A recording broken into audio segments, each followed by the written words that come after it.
What's up, YouTube? This is Genesis 121. Right, so here it is, the big day. Going to be moving this saltwater aquarium for a long distance, moving it from Texas to Georgia.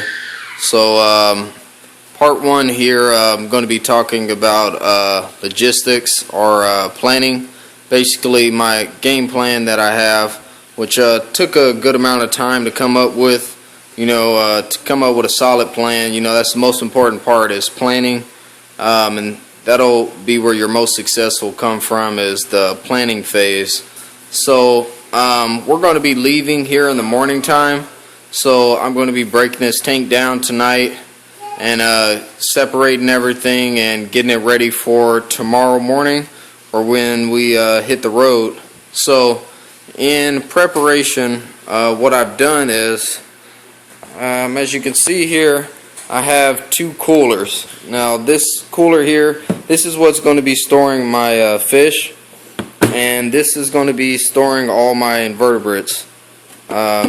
So what I've done with these two, the reason why I picked the coolers instead of containers is coolers do well at insulating, so whatever temperature it is in there, it'll keep that temperature more stable. And both of these will be riding in the truck with me, so the temperature will be pretty good. What else? What I've also done is I've purchased these battery operated air pumps, and they are made by a zoo. They take 2 D batteries, and one of these will be going into each cooler, and then I might throw this other one in with the container that my live rock will be in.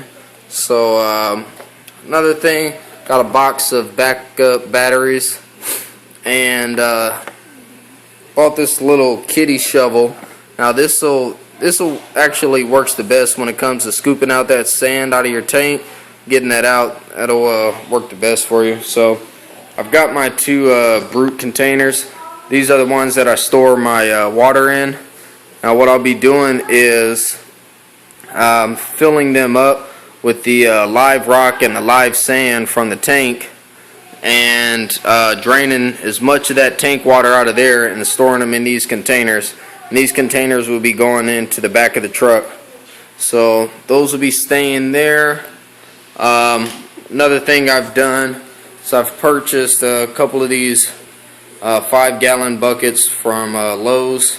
So I've got those, and I've got RODI water in 4 of those, and then salt water, a fresh batch of salt water that'll be in one of the containers. So I'll have 5 gallons of fresh salt water just in case I need to do a water change sometime through under the road. I'll be checking that, making sure my ammonia levels or anything haven't rose up too high during the road trip. So basically that's what I got there. I've got all these RODI water, so as soon as I get to my next place, I can just get there and start making new water. Got bubble wrap and saran wrap just to protect the aquarium for while we're moving, make sure no damage is done to it.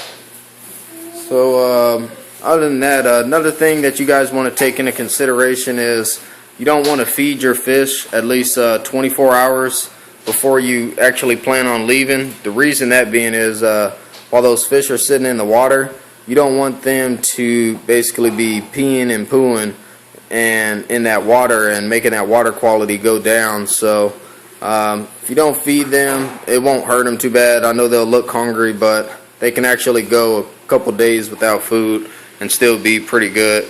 So that's another thing I've done in preparation for that. But about to start breaking this tank down. Alright, be on the lookout for part 2. Thanks for watching.